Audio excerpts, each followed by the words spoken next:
ఈరోజు దేవుడు మనకిచ్చిన వాక్యము, ఆయన చెడ్డవారి మీదను మంచివారి మీదను తన సూర్యుని ఉదయింపజేసి నీతిమంతుల మీదను అనీతిమంతుల మీదను వర్షము కురిపించుచున్నాడు.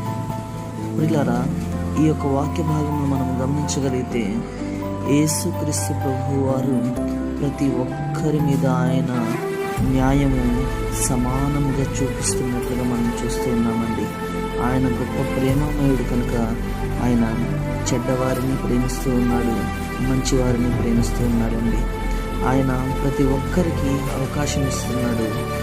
నా దగ్గరికి రండి, నేను మీకు విశ్రాంతి కలుగజేతును అని చెప్పేసి ఆయన ఈ యొక్క మాటలతో మనకు తెలియజేస్తూ ఉన్నాడండి.